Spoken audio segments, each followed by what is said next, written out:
My name is Vidya Dinkar. I belong and represent the Indian Social Action Forum with representatives across India, 15 Indian states.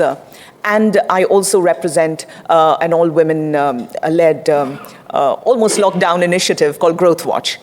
Growth Watch, the Center for Environmental Justice, represented by Himanta here, and Coastal Livelihood and Environmental Action Network from Bangladesh, represented by my friend Hassan Mehdi. When it comes to energy and our understanding of how we must move ahead is quite different from the rest of Asia and, of course, most of the world.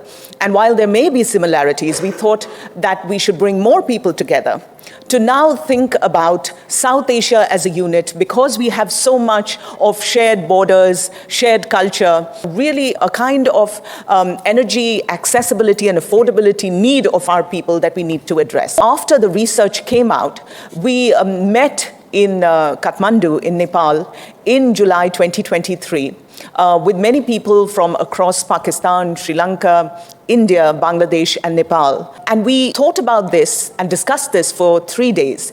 And from there, what we call the South Asia Energy Colloquium, from there came Sajda, because the group decided that, yes, there must be a voice for the communities that all of us represent in South Asia, therefore the South Asia Just Transition Alliance. We know that there has always been a strong voice from Asia in the COP and at other fora, but we really thought the South Asia voice and realities were quite different, which is why we have positioned ourselves here. The three of us actually floated the South Asia Energy Colloquium and thereafter Sajda. So we are happy to represent the larger group that came together as Sajda. I come from Sri Lanka, which is a small island country, just at the peak of in the south of in India, and also one of the island country in South Asia.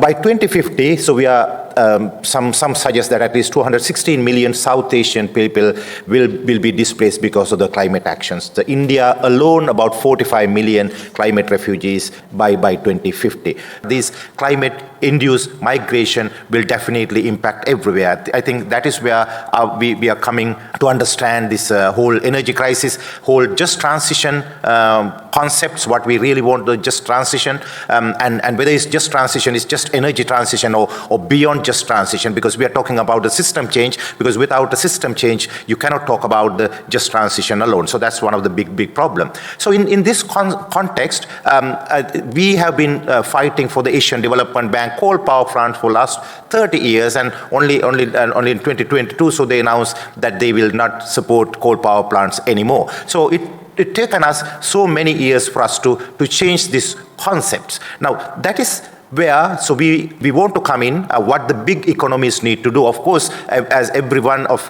demanding that the cutting emission by the rich countries, big economies is a must, because without cutting emissions, without reducing fossil fuel consumption, we are not going to do this. Thank you all the friends to come here and joining us. I am starting a written speech here.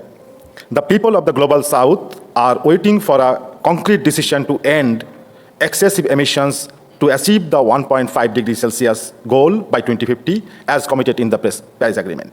According to the Climate Risk Index, 6 countries out of 7 in South Asia, Bangladesh, India, Nepal, Pakistan, and Sri Lanka, are among the top 10 most vulnerable countries in the world affected by the adverse impacts of climate change.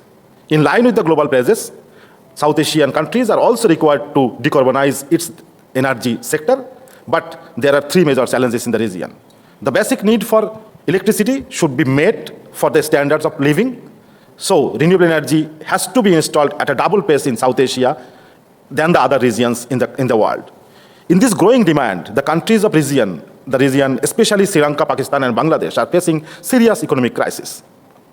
In South Asia, 42.56% of electricity is consumed by the domestic sector. Community-owned distributed renewable energy systems can ensure the energy sovereignty of the citizens, while the industry and service sector can fulfill the majority of their demands through small rooftop solar and wind systems. However, the big economies are focusing on corporate-owned large renewable energy projects now. Currently, RE technologies remain concentrated only in some handful countries or regions. They are focusing on the problems of technology transfer rather than starting it. In the absence of well-equipped national renewable energy-based institutions, these South Asian countries become the dumping ground of big corporations. Big economies are collecting critical minerals from us and selling the RE accessories again to us, but not supporting us to building our own institutions. This climate colonialism should be stopped now. Big economies are still supporting hydropower in the name of renewables and clean energy in Asia. In this way, the big corporations get a clean sheet for grabbing the land, rivers, and common water bodies, ignoring basic human rights, gender, and environmental rights, and depriving indigenous communities from their traditional rights on the land and environment. Some advanced countries like Japan are pushing developing countries to accept its false solutions, such as liquid hydrogen, ammonia, carbon capture, and storage technology. These technologies are highly expensive and not proven to reduce the emissions.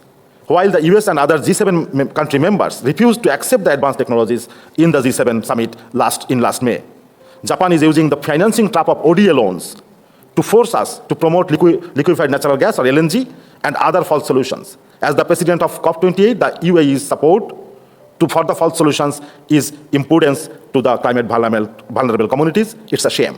We urge the advanced developing countries, including India and China, to come out from the narrow populist and nationalistic view to ensure a just and equitable transition in South Asia. To this end, our demands are: adopt an ambitious target to generate at least 60% of global demand for electricity from renewable sources by 2030. Declare a cut-off date for using coal, gas, and petroleum in the power sector, irrespective of whether they are abated or unabated. Stop financing LNG as a transitional fuel. The life cycle emission of LNG is dangerous like coal. It is also weighing down the economy of South Asian countries. Support the South Asian countries to build their national RE institutions, renewable energy institutions, and production system equipped with modern renewable energy technology. Finance for community-owned distributed renewable energy system, not the corporations, which can ensure the energy sovereignty and national economic stability. Ensure the human and environmental rights of the local people in the energy transition. And stop promoting false solutions like hydrogen, ammonia, and carbon capture and storage technologies. Thank you very much.